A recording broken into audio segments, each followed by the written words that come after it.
Firstly, I would like to welcome our viewers, whether you're watching this live with us today or if you're in fact watching this back. Welcome to the first event kickstarting this Live Smart Community Festival. So as Laura said, my name's Will. I coordinate the Live Smart programme for the university, and I'm also a geography student. But of course, I'm not alone here today. I'm also joined by a fantastic and inspirational panel of keynote speakers. However, I won't steal your thunder. I'll let you each introduce yourself. So Alex, would you like to kickstart us today and introduce yourself to our viewers, please? Yes, my name's Alex Ryan. Thanks, Will. And I'm Director of Sustainability at the university. And thanks to you, Will, for hosting this, because you've been doing a cracking job working in our team this year against all the odds and in a COVID circumstances. It's a real pleasure to have arrived here at this celebration at the end of the year. Well done. Thank you. And if I could get Rennie, Fritchie, if you could introduce yourself to our viewers, please. Well, good morning, or just about good afternoon now. I'm Chancellor of the university and have been connected to the university for a great many years. I'm an Independent Crossbench Peer in the House of Lords. I'm Chair of Lloyds Bank Foundation for England and Wales. I run consultancy on leadership and strategy. I'm patron of two charities in Gloucestershire, Pied Piper Appeal and Winston's Wish, and a few other things as well. But I've spent my life trying to make things happen. That's fantastic and inspirational. Thank you, Rennie. Also, warm welcome to Andrew Braddock. If you could give yourself a bit of an introduction, please. Thanks, Will. So I'm Andrew Braddock, really glad to be part of this event. Thank you very much for the invitation. I'm a residentiary canon at Gloucester Cathedral. I'm also Director of Mission and Ministry for the Diocese of Gloucester, which is the Church of England in Gloucestershire and parts of South Gloucestershire. And one of my remits is to help implement and oversee our environmental policy, both in the cathedral and the diocese. And I'm also a Foundation Fellow of the university as well, so it's lovely to have that connection this morning. Thank you, Andrew. And last but not least, welcome to Yolande. If you could introduce yourself, please. Hi, everybody. I'm Yolanda. I am currently a MSc student with the RAU, which is a Master's by Research. I'm doing sustainable agriculture, and I've also got a PhD lined up looking further into sustainable food systems. I did my undergrad at the University of Gloucestershire. This is how I know these guys. And then part of that journey was to lead on the climate strike, which took place in 2019, which we had a fantastic attendance on. And also I sit as the SU president as a protest vote to really encourage the university to take a carbon neutral action plan seriously and implement that. That's fantastic and equally really inspirational. So welcome panelists. Today we're going to unpick how to really influence change in our society. So for our viewers, you may have attended a protest and wondered if anything really was going to change, or if that was just a one-off event. And with many complex issues in our society, such as climate change, civil unrest, inequality, we have many complex challenges because our core systems aren't working towards sustainable goals. And learning how to do this is key. Thinking more systematically is what we need to see as both an outcome and a process. So opening this discussion up to our panel, firstly starting with Baroness Rennie Fritchie, what changes do you see society pushing for at the moment? The one I've chosen isn't necessarily wholly about the environment, and that's levelling up. And levelling up is about making sure that people who have less have more, that there's a fairer society. And I'm concerned that that's a good thing. It should happen. The government's put £4.5 billion into it, but I don't think it's working. I can say more about why, if you like, just very briefly. I think, are we seeing adequate change in levelling up in the policies and the plans? No, I think not. The focus seems to be on town centres and high street regeneration. That's what people are talking about. Now, I think they've ignored the most indicators of deprivation. And I believe there's a need for different criteria to measure whether levelling up is working or not. And my list, and I'm sure you can add to it, include where are the biggest gaps. And often we're talking north and south, but we might just be talking in Gloucestershire, we'd be talking, if we were levelling up, in different parts of Gloucestershire. But the north is particularly important here, I think. So the biggest gaps are in health, in education, in housing, in the environment, in transport, in skills development, and in meaningful employment. And these are the changes that I think we need to push for in levelling up, not tarting up town centres. Thank you, Rennie. We've also got a discussion afterwards as well. So if you've got any more that you want to build on, or equally, if you've got any questions coming through about what we just mentioned, we can definitely discuss it more there as well. Alex, what changes do you see at the moment society is pushing for?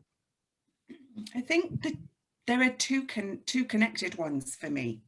So one, which is a part of what Rennie was alluding to about equality-based concerns. I think I am certainly seeing from the places I'm active in a massive groundswell of push for a greater equality in society across all sorts of different aspects. And that, you know, it's one of those agendas that it has moments of being more resurgent and moments of receding. And I see a massive resurgence. Black Lives Matters is one of the most obvious ways that we've seen that last year, coming back on another wave. But at the same time, obviously with my job in sustainability is another really big push that you can see, particularly from younger people. And working in a university environment, obviously I'm working on that space all the time to try and bring that change for sustainability. But I see both of these things, equality and sustainability, surging forward, but what's not working is they're not connected.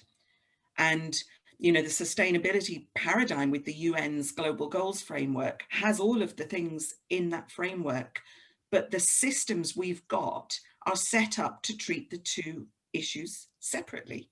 And so things are not working. The risk there is because these are very progressive agendas, both of them, they will struggle to get radar attention against other more prosaic matters like feeding people and giving people jobs.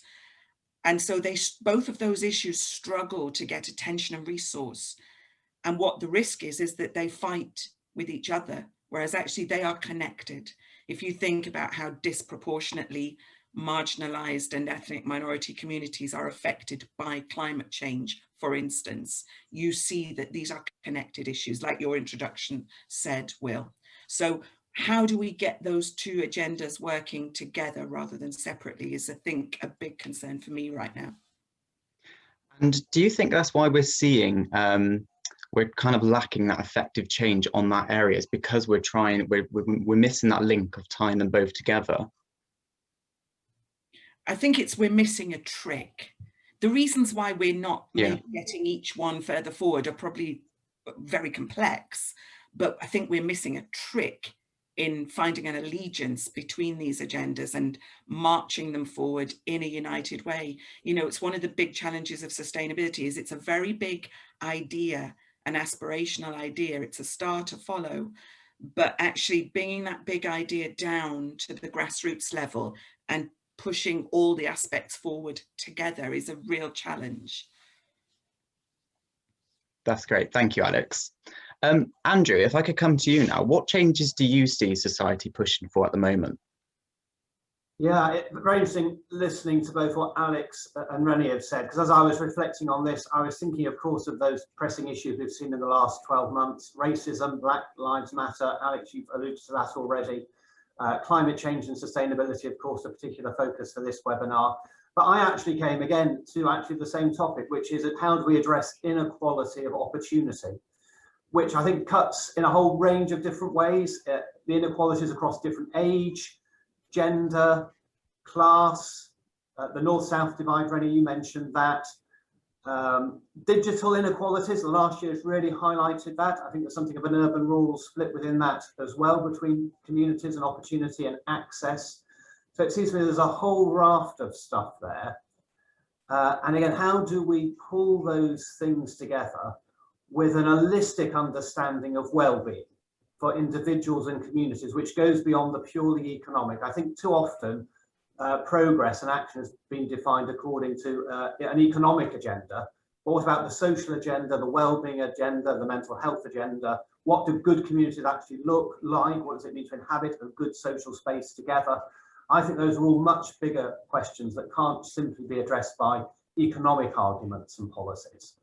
Really interesting listening to President Biden's address to Congress yesterday, saying big government might be coming back if we actually want to see genuine social change and improvement. And he said, goodness me, the President of the United States, trickle-down economics does not by itself work. I thought that was a significant statement. So again, I think the UN, the triple bottom line gets us moving in that direction. But I think we need a policy framework and a public discourse framework which gives us that holistic understanding of how we address inequality of opportunity. That's great, thank you, Andrew. And finally, Yolande, what issues and what changes do you see society pushing for? I'm quite encouraged by the kind of changes I see happening. I mean, joining the Royal Agricultural University, which is specifically about farming and farming practices, there's a real push for sustainable practices and a lot more research in terms of how can we farm smarter, not just with technology, but really kind of incorporating the expert workforce that are our organisms, say, for instance, within soil. So that's incredibly encouraging. And I also kind of keep an eye on the finance world. And I'm very excited to see that there's a lot more talk about sustainable companies and a real push for kind of support in those sectors. I mean, there's the environmental, social governance buzzword in the finance world, which is really kind of pushing businesses to show that they, that they're incorporating sustainable practices. The London Stock Exchange has got the green economy mark going, which I think they're the first stock exchange to do that anyway. So, and there's a lot more investors, their priority is sustainable businesses, which is really, really cool to see.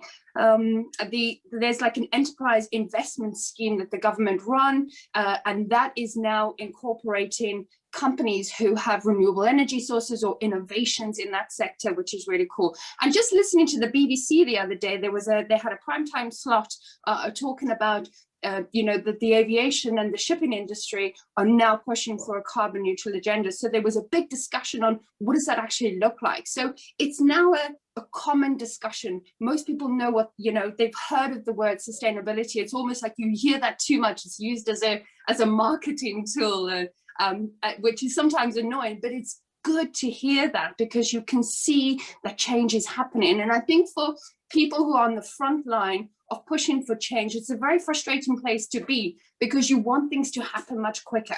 When you're at the front of the pack, that's where you can't, you have the vision of where it needs to be. But we've got to remember, we've got a big pack. It's a 7 billion strong pack.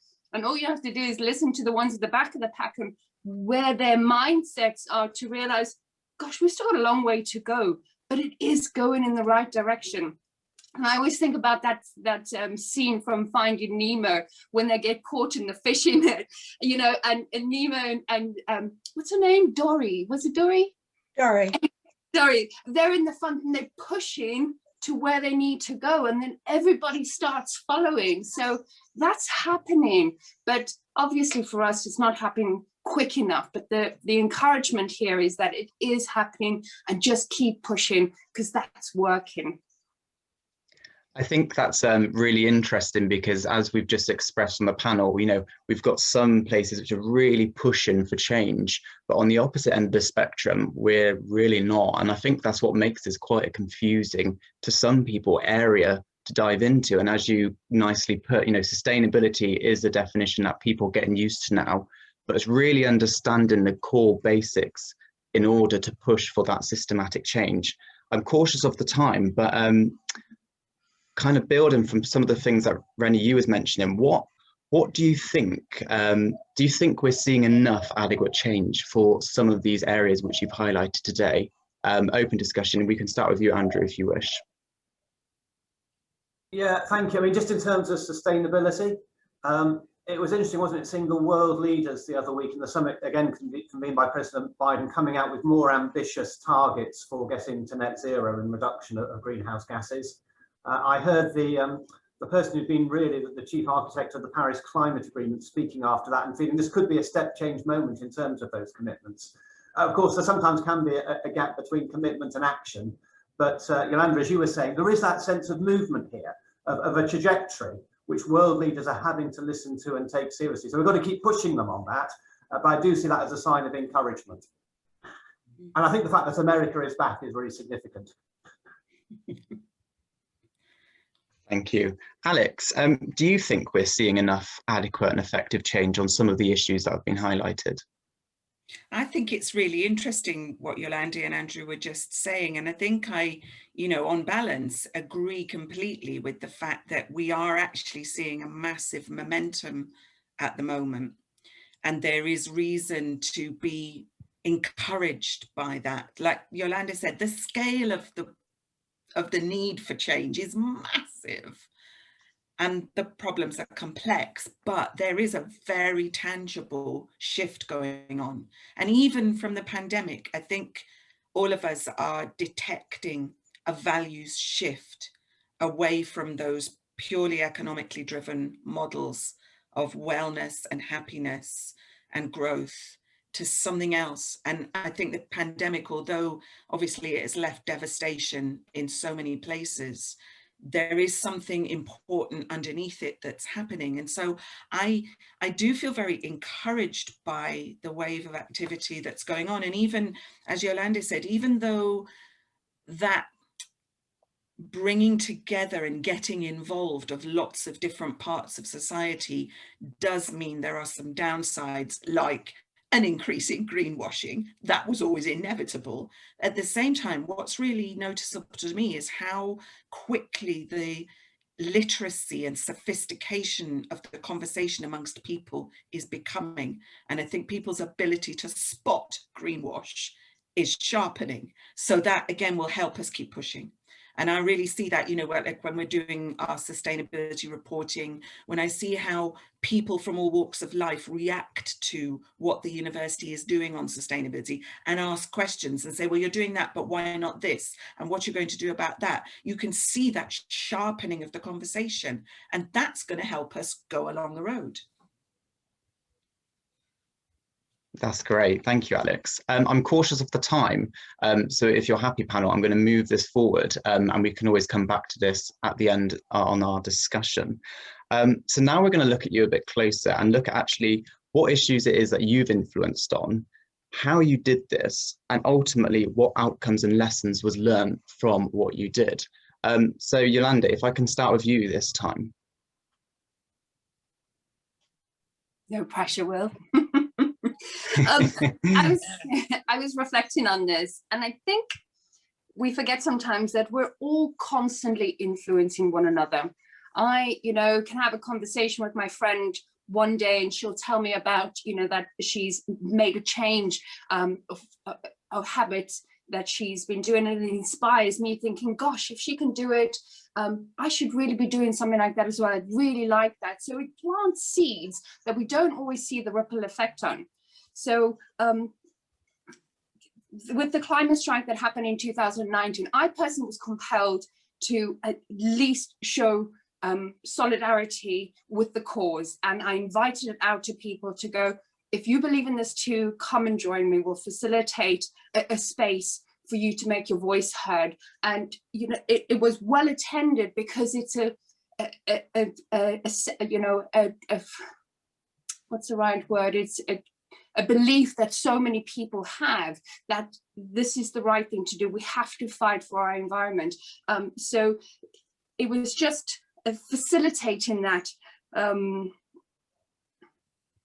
And sorry, I've lost my thought there. Sorry, guys. The other example I just wanted to show was we had a climate conference in, I think it was 2019 too, Alex, where the university got invited to represent the youth voice when it comes to decision making from from politicians and government level. And really we made a plea there to say, we've got lots to offer, that young people have a fresh perspective and a different way of looking at it, and you really should incorporate that voice within your decision making process. And it obviously inspired them to do that, because the head of the it's the energy strategy you're talking about, isn't it? Gloucestershire's energy strategy launch, I think. Exactly. So, so it compelled them to make a commitment to incorporate that. And then the other example was with the standing for the SU presidential election. It wasn't, I knew that if it was a popularity contest, I would lose. But the message was important to go, right, I want to represent the voice of people who want to see change happen, and they want to see their university make a real strong commitment to a carbon neutral action plan. I think we got 30% of the vote, but what was also encouraging to see is the next year, when all the electives stood in place, they all had a sustainability statement, which was amazing. So even though for me it was a loss, and when, okay, well, it didn't happen the way you wanted to do, it was still inspiring to people, and it still moved change. It moved the conversation forward. And I think that's kind of important to remember. Sometimes we feel overwhelmed that if we want to make a change, but we want it to be at the vision that we have. But the real magic and the gem is just moving that conversation forward. And if everybody's doing that, then we see real and rapid change. Thank you, Andy. And it's definitely something we still talk about even now, as if it happened yesterday. So I think that just proves the effect that it did have, not only on the student community, but also the wider community within Gloucestershire too. We can come back to this in a bit later as well, but if I could just move this forward, just conscious of the time. So Andrew, if you could tell us about the kind of issues you've influenced on, please, how you did this and the kind of aftermath. Yeah, sure, thank you. I mean, to set a little bit of context, the Church of England across Gloucestershire is over 300 separate churches in urban and rural areas, over 100 church schools, plus our presence in chaplaincy, not least at the university, but in hospitals, prisons and so on. So a very broad federation, actually, in terms of the Church of England and how it expresses itself locally. But back in February of last year, we committed ourselves to getting to net zero by 2030. An important commitment, not only for us, but wanting to be in step with those commitments that we've seen from Gloucestershire County Council, from South Gloss as well, and that sense of partnering and being part of that wider coalition for change. As I was reflecting on this, there were two pictures that came into my mind, perhaps as a way of exploring how I've tried to play a part in shaping that. The first is really about inspiring change, and the image is one of a racing yacht. You might have heard the adage that if you want to teach someone how to sail, don't start by explaining to them what a rudder does or teaching them how to tie knots. Actually get them on the water, get them out to sea, and if they've got a passion for sailing, then the learning will follow. And I've been really impressed by the way, for example, the Gloucestershire Wildlife Trust talks very much about nurturing people's love of nature. Because if you love something, you'll care about it. And if you care about something, you want to value and protect it. And so in a sense, motivating change by drawing people from a place of love rather than driving it from a position of fear. So I think we tried to do that certainly at the cathedral when we hosted Luke Jerram's Gaia. Back in October last year, that great model of the earth that we had hanging in the cathedral. Before that, the Museum of the Moon back in 2019. For us, that was very much about, again, encouraging in people just that sense of wonder at what creation is, the world that we live in. It's beautiful, but it's also fragile.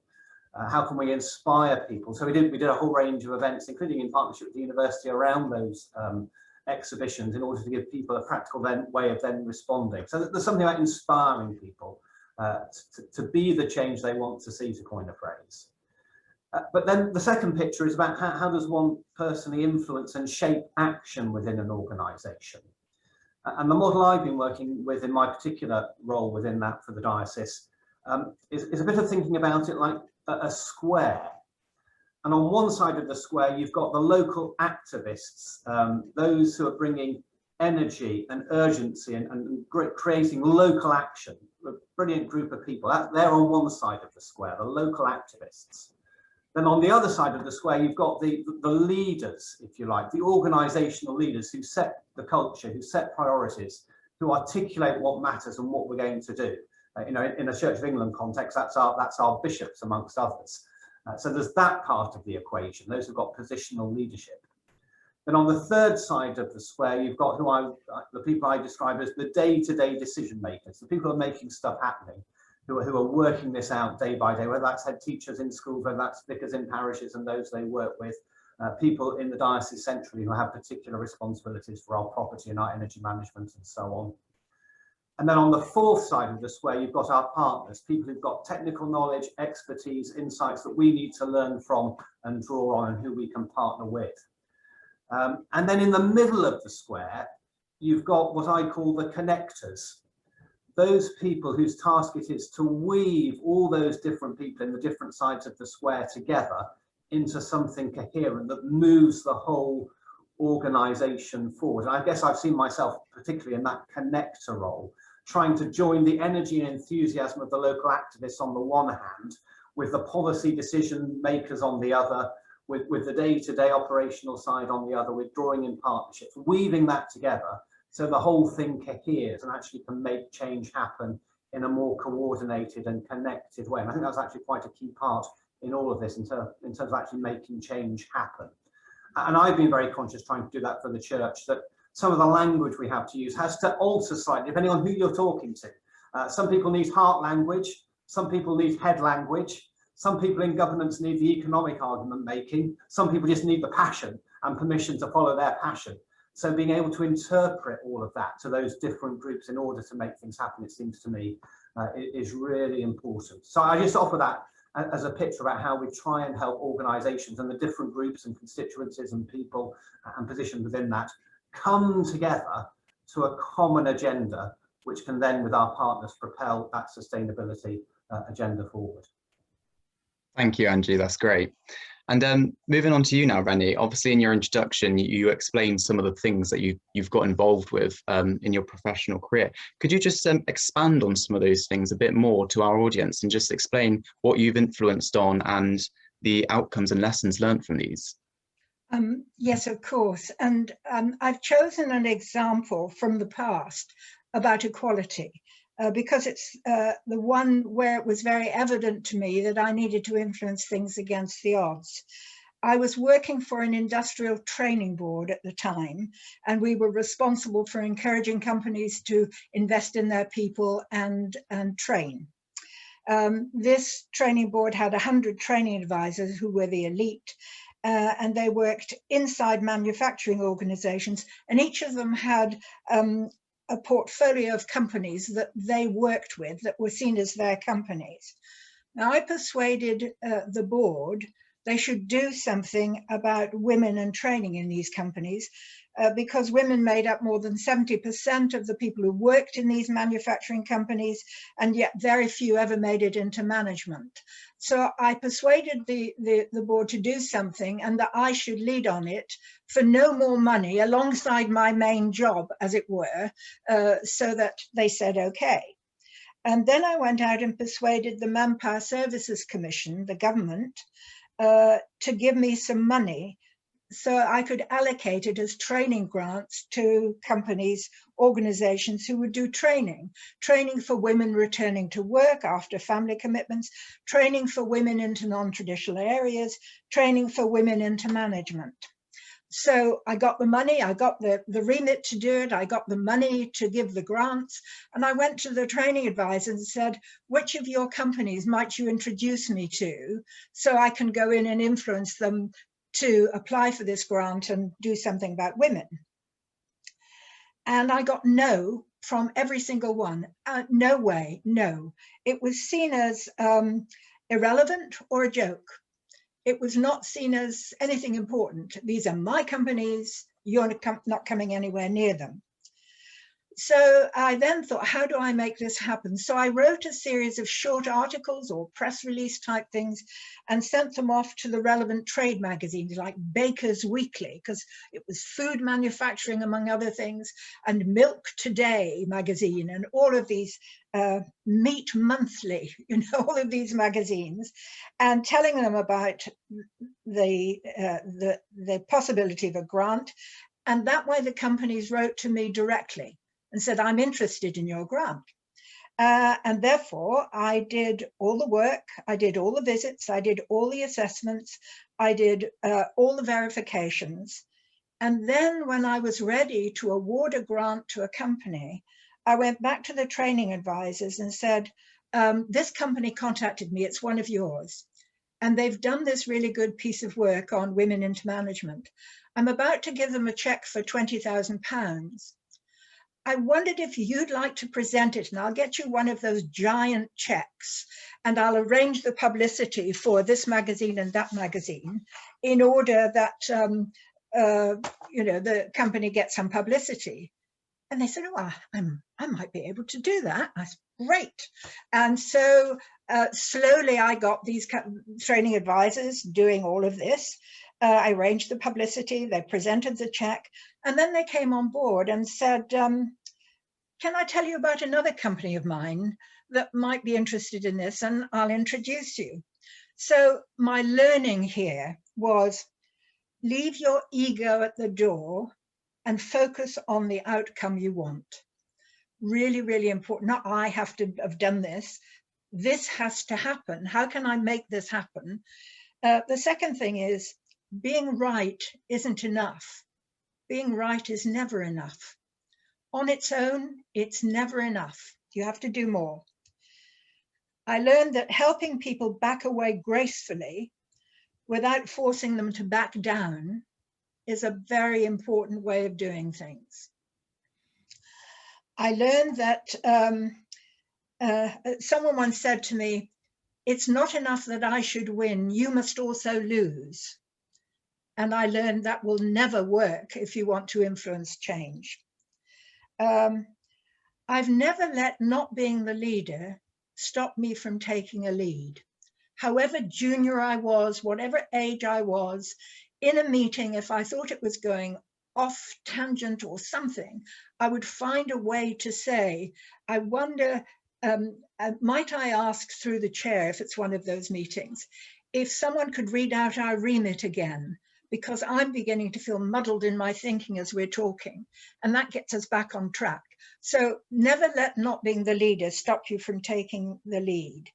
And in questions, if anyone's interested, I'm happy to share a tool I use in order to assess the support that I have for something. But I'd like to just end this bit, if I might, with the 4 tenets of politics, because I think they're relevant to influencing and change. And the first is always keep the initiative. So always be on the front foot doing something, not just waiting to react. The second is always exploit the possible. So this is the thing I want to do, but it's really difficult at the moment. I'm stuck, but I can do this. So I'll exploit the possible and do this thing. Keep me active. Always keep in with the outs. So whoever's not popular at the moment, or not in government at the moment, or not seen as the person to be heard, always keep in with them as well as those people who are in power. And the last one sounds like a joke, but it isn't. Never stand between a dog and a lamppost. If someone's going to be dumped on from a great height, if you want to make a moral point, an ethical point, and you want to jump in and get sprayed too, that's fine. But sometimes, discretion being the better part of valor, it's better to stand back. You can't stop it, let it happen, go in and clean them up, and then go and do things, make sure it never happens again. Thank you, Will. Thank you, Rennie. We'll definitely come back to some of those points, because I'm sure a lot of our audience members will be very interested in exploring some of those a bit more. I'm cautious of the time, but Alex, do you want to give us a bit of a rundown on some of the issues you've influenced on and the outcomes and lessons learned from these? Thanks, Will. But the answer is no. I'd rather listen to Rennie all day. And I mean, just to pick up Yolanda's point about you never know who you're influencing, I have to share with the general audience here, you know, Rennie's done all these marvelous things we've talked about, but I have a book on my shelf of Rennie's that has come about through personal connections and things that she did earlier in her career. She has been spreading influence in all sorts of ways and has inspired me even years before I ever met her in this context. And that's the beauty of system change and change agency, is those ripples, you don't know where they're going to end up with people. It's a marvelous, magical aspect of life. All right, so my little bit was, I was thinking about, because you asked us for an example and to try and speak about it in terms of principles of system change. So one of the ones that I picked to talk about is we had about 10 odd years ago, we started a funded project where we were going to look at how on earth we might try and maneuver sustainability education, which is a sort of educational change approach for having better courses that would equip students and as graduates to then go out and make a difference to the world for sustainability. So there's kind of a scholarly kind of approach there to how you do more dynamic teaching for that. And we needed to try and get this agenda positioned into a higher education system that is basically set up not to embrace a uniting big picture agenda like sustainability. Higher education is set up to make people specialists in silos, and the whole blinking system is set up for that. And it pushes and pulls all the people in that system in that kind of a way. And also it is also set up to let people be autonomous and to do their own thing. It's called academic freedom. So coercing and gathering people saying, come on, we must all go this way, is not really what works in academia, because people say, no, no, no, no, I choose this way, I'm going over there, goodbye. So how on earth would we do this? When we went into the project, we took on one of the main principles of systems change, which is to map the system. And I'm not talking about, you know, intricate little engineering maps with little diagrams that go, if press button X, this Y change happens. We're talking about sort of soft systems. There's a people element, there's an energy element, there's a political element, as well as all the mechanical bits of your system. But actually mapping it and externalizing it from your own brain and your own standpoint of how you thought you saw the system you're in is really good, because it forces you to be objective, and it forces you to just go, oh, hang on, there's a bit over there that's actually really important. I don't even know those people. I don't know what they're doing. I don't know why they think the way they think, but they've got a button. They've got one of the really important buttons. Gosh, I need to get to know that bit better. So we did that. We mapped it all out. We decided from the basis of all that analysis that we needed to go and talk to the quality watchdog in the university sector, and that would be a really important doorway to try and get in on. So what we did as well is we kind of really prepared a framing and a way of communicating about this agenda. This point Andrew made about finding the right language for the people. We worked out, and I have never in all my career prepared as much for a meeting as we did for this meeting. I think we spent about a whole day just preparing for one meeting with a very senior person at the watchdog. And in we went. We managed to get a fantastic conversation. The conversation led to a brilliant project. The brilliant project then led to the release of national guidance. 10 years on, that national guidance in the curriculum quality frameworks has just been re-released. So there was an acceptance and a convincer was put on with the quality watchdog, and that plus lots of other things that have happened over the last 10 years have meant that actually sustainability education is really moving into a strong position in our sector now. The things that I really learned through that process was, one, that the mapping was a really good idea because it helped us to really see things differently and clearly. The other thing that also really struck me about it was that actually, once you've understood the buttons that you want to try and press, don't expect everybody to agree with you. because they generally don't. I had one particular person who came up to us at the closing conference of that project and said, well, this going for the quality watchdog approach of yours, I don't think it's right. In fact, I think it's fundamentally wrong. It was somebody quite senior at another university. You're on a hiding to nowhere with that, and that's not the right way. And I thought, oh, okay, another satisfied customer, fantastic news. 5 years later, I bumped into that person at a different event, and they came up to me and they said, I really wanted to say to you, I'm a convert. You were right all along. Now I see what has unfolded. Actually, that was correct. And we've actually started to go that way in our university now. I thought, haha. But that's one of the principles as well, is that because people's perspective is from where they're standing, and quite often from their own experiences, which might have been quite scarring, they won't always agree with you that that's the right approach to take, your systems approach. So don't expect to be popular. But I think don't expect to be popular. Don't expect everybody to be persuaded, because they might have a quite different view of how change works based on their stance. And find the right way to communicate and talk about what you're trying to achieve in the language of the people you're trying to influence. Because on the quiet, the person at the Quality Watchdog who we'd met that very first day said to us afterwards, you convinced us, whereas 5 years before an environmental NGO had come to speak to us about this agenda and we shooed them away and wouldn't go any further with them, just because they didn't have that insider view of how this would really work. And they hadn't kind of taken the trouble to understand the higher education professionals as the people who would have to do it. So they said, but when you came to us and you'd bundled it up that way, that's what persuaded us. I think that's probably enough from me, because we know Will want to move us on, but those were my big insights from that project. I think you might have to just talk a little bit more. I think we've lost Will, but I'm sure he'll be back in a minute. Well, I wonder what else one of the things I might have added onto that was just the bit about, which I think we've all kind of spoken about in a different way, about how you actually have to be really flexible. That's one of the other things about the system change. You know, Rennie was saying that a bit, you know, that you can't go in with your own ego and your own idea about that's the outcome, because actually things really move around you all the time, don't they? And then you kind of need to just sit back and let it happen. I think that something, isn't there, about being clear about the goal, the objective, but being flexible in how you might have to keep moving the path to get there, depending on who you bump into, what happens along the way. So I think that flexibility, it's not exactly about being chameleon-like, but there is something about being able to be the person that the other needs you to be in order to make that connection. I think that came out very clear from what you've just been saying, Alex, as well, in your example.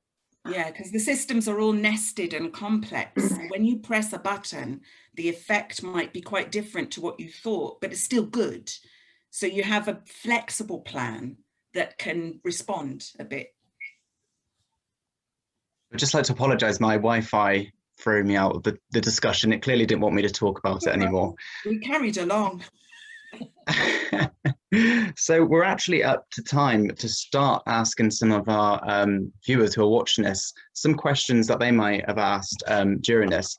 However, through the process of being chucked out, I've actually lost my Q&A tab. So if I could invite Laura, one of our events management students, to join us and share with us some of the questions, please. Of course, I was about to jump in when I realised you'd gone. I was like, oh no. But thank you, Laura. Yeah, of course, I can ask some questions because we've got a few. So the first one says, if you were to introduce one policy which would help improve sustainability, what would it be and why? So I guess we'll go to Rennie first. Gosh, I think I'd introduce a policy that requires consultation on anything, to be genuine about listening and be open to outcome, rather than we're going to have a 6-week consultation, but we're already writing the paper. So I would want to be making sure that listening, when we were talking earlier about this and looking at where people are in terms of sustainability, and I think Yolanda was talking about the different people, I was thinking, and the people at the back of the queue, I was thinking most of the people at the back of the queue, and we all, unless you're in the middle of this, we all start there, think about what can I do to save the planet? What can I do? And then once we've done the immediate, then we think, what's my local place doing in terms of recycling and other things? But then I need to be informed on how to hold people to account for what they're supposed to be doing in leadership roles.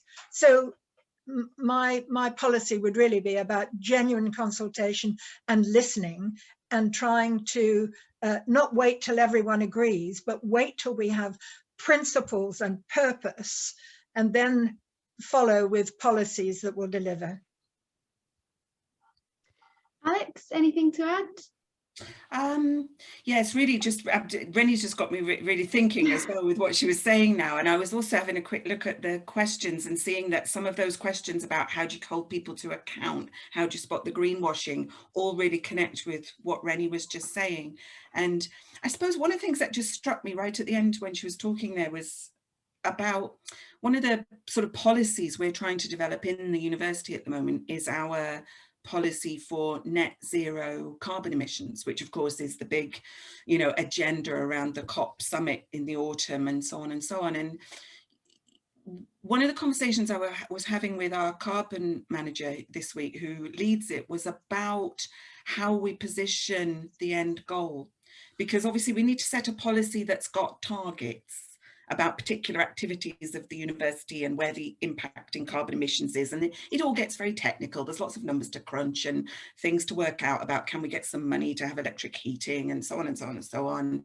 But one of the conversations we were also having was about where we would speak about the ultimate big end goal that is driving this, which isn't those targets, it's the climate change thing that's bigger and above a level, because that's the area where you really are looking for that ultimate end goal impact, which is to improve people's lives, help nature, and make this world greener for the right reasons, not just because, you know, your organization wants to look like it's being responsible and so on. So there's something interesting there about where you sit the ultimate end goal of that policy and the star that you really are following, which is the critical one.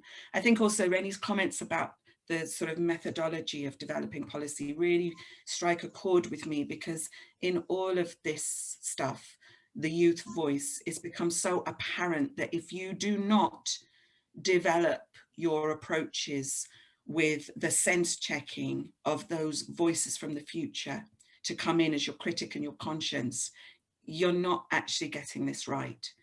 And those people have to be there right at the heart to hold us to account and push us for the future that they actually want and deserve.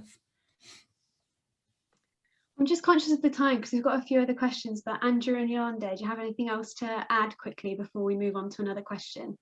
Yeah, I've just been reflecting on how we hold ourselves accountable and who do we hold ourselves accountable to. So, for example, on climate change, I know, again, this is a Christian perspective, but there are other Christians in part of the world for whom climate change is not the pressing issue that we might be able to solve by tomorrow. It's the destruction of their environment that they're facing yesterday and today. So I think there's an interesting question about who do we feel accountable in all of this to, and what are the relationships that will make that accountability meaningful? And are we brave enough, if you like, to have those other people in the room scrutinising what we're doing? But it's coming out of relationship and accountability. But who are those people? I'll just briefly say I concur with all of the things that these guys have said, but I also know no good decisions are made in haste. And I really hope that COVID has given us an opportunity just to really reflect on where we're at, because before and too often we see decision makers run around like headless chickens with the constant pressures that they have from all angles, and then just quick decisions are made on things that have not been thought out, not with the, you know, the main vision in place. And just for me, you know, I'm not a policymaker, but for me, if I'm making policies for my own life, my best approach is to take the time to do that, to reflect on that, but also to think about what is my end ultimate goal. And that is what I keep in mind. And I look at, okay, well, where am I now? What are my next steps? to do. So. Great, okay, I have a long question. It's Netflix have released a documentary called Seaspiracy recently, which highlights the instability and corruption of the fishing industry. Do you think more research and documentaries like this should be shown to create more awareness and to drive further change in the future? And we'll go to Leonda first, just because you were last before. I definitely think so. I think it spurs conversation. And I know there's also been a lot of critique about the film in terms of its accuracy of the reports.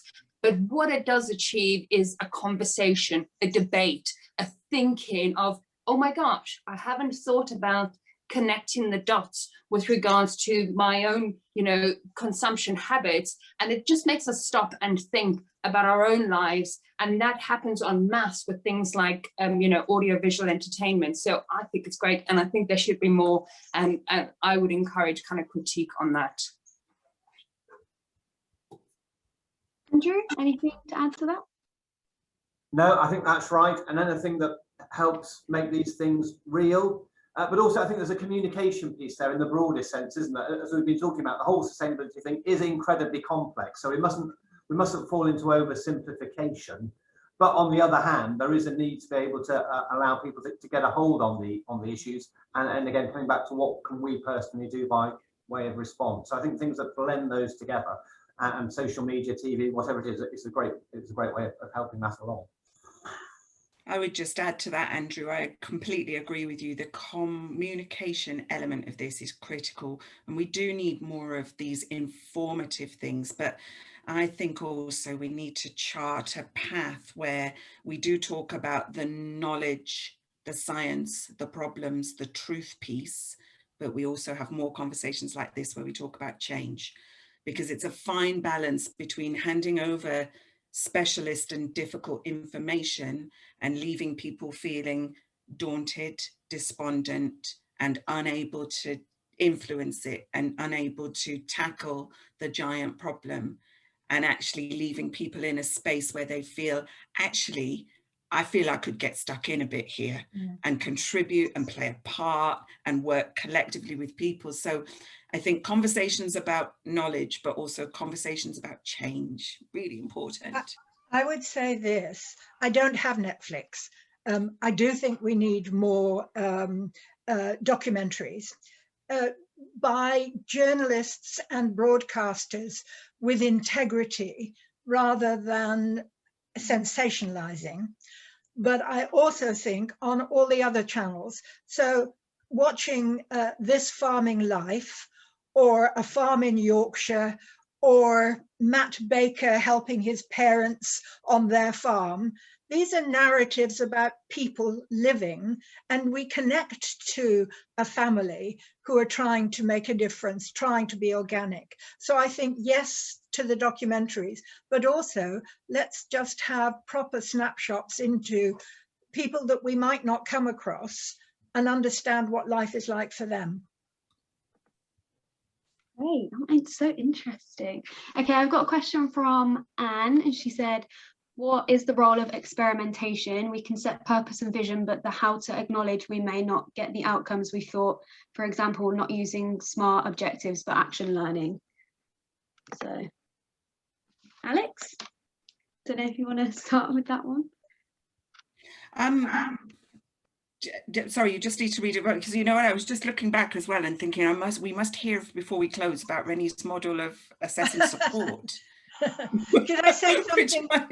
Could I just say something about action learning? Reg Revens is the man who developed action learning in hospitals in Portsmouth, I think, in the 1950s. And what he said was people learn best through the activity of doing rather than being lectured at. And experiential learning is hugely important. And I absolutely agree with that. And therefore we can't expect to succeed if we have a plan.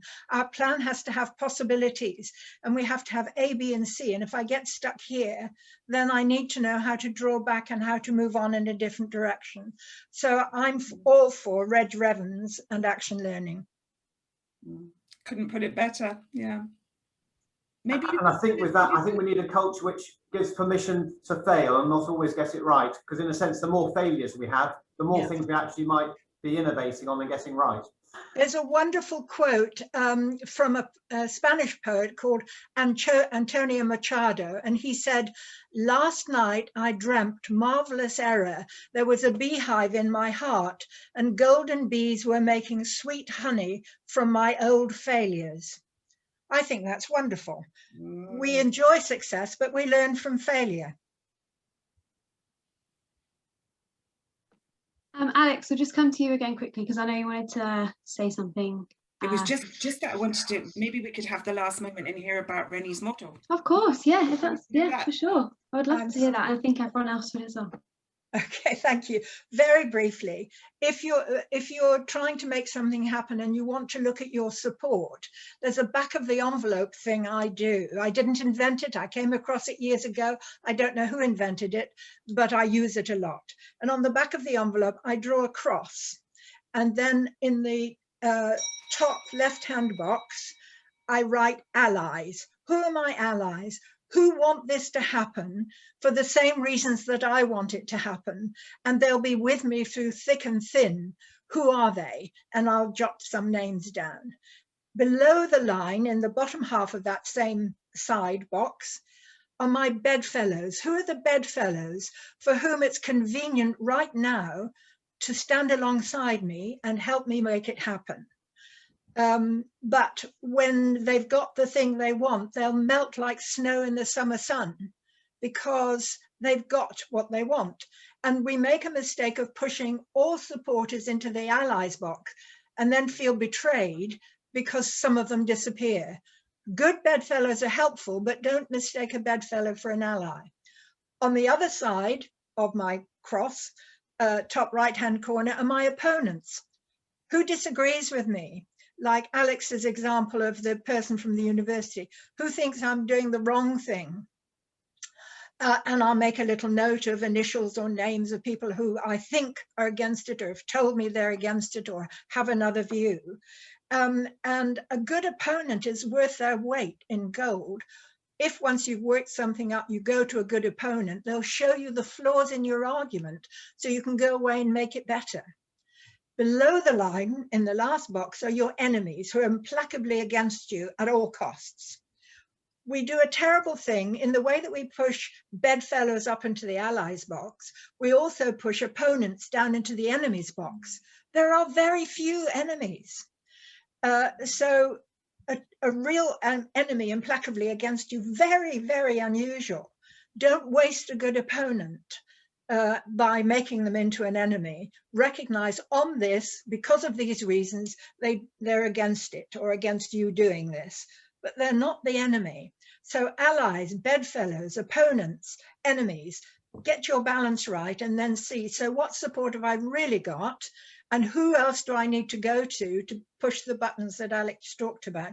Who else do I need to go to get them into one of the good boxes?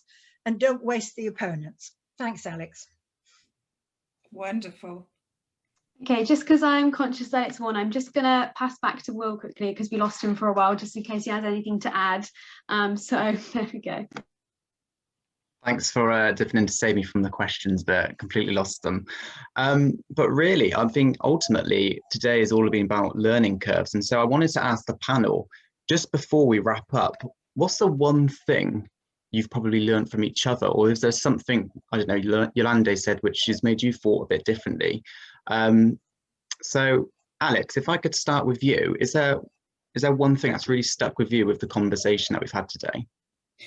That one that Rennie just mentioned, and it wasn't one that I haven't already signed on to, but she's reminded me how powerful it is when you actually go and talk to the opponents. As an absolute, it's the gold dust in all of this, is to actually really authentically pick off those people you think are against you and go and talk to them and find out what's going on with them, what's driving them, and what you can learn to make your thing absolutely bulletproof. So thank you for that reminder, Rennie. Thank you, and I definitely echo everything you just said as well, Alex. Andrew, is there anything that's really stuck with you today that's been mentioned? Yeah, no, it's been a great conversation to be part of. Thank you to everyone else. And yeah, I'd stick with what Alex has just said. So Rennie, that thought about, you know, make friends of your opponents, because actually they might be your best friends when it comes to getting change actually to happen. Thank you, Andrew. 2 points to Rennie. Rennie, coming to you. Is there one thing within the conversation today that's really stuck with you? Just how much we have in common and how different our journeys have been to get here, and how we have to listen to the different language we use in order to truly understand and make those connections to see we are in the same tribe in a different way. Thank you, Rennie. And finally, Yolande. I really took note of what Andrew said right at the start, where you talked about the role that you see yourself in as that interweaver, which really kind of jolted me, because I've never thought about that as a role really that one could fulfill, because bringing it all together. So I'm really taking that to heart, and I like that idea, and I'm going to look at how I can incorporate that on my journey. Thank you. And I think for me personally as well, it was something you mentioned before, Rennie, was actually this whole don't wait to react, you know, react now. And I think that's something that's really stuck with me. And as Live Smart coordinator, something I'm definitely going to take along my journey learning about sustainability. But I'd like to thank all of you for coming today. This concludes our first event of the Live Smart Community Festival. So Keynote panel, thank you so much for inspiring our viewers today, and definitely inspiring me. I found it eye-opening. A reminder to our viewers, our next event is at 4 o'clock today. It's going to be another interactive panel where we're going to be looking at how to be an ally. So I would like to thank everyone for joining us today, and I hope you found it as useful as me.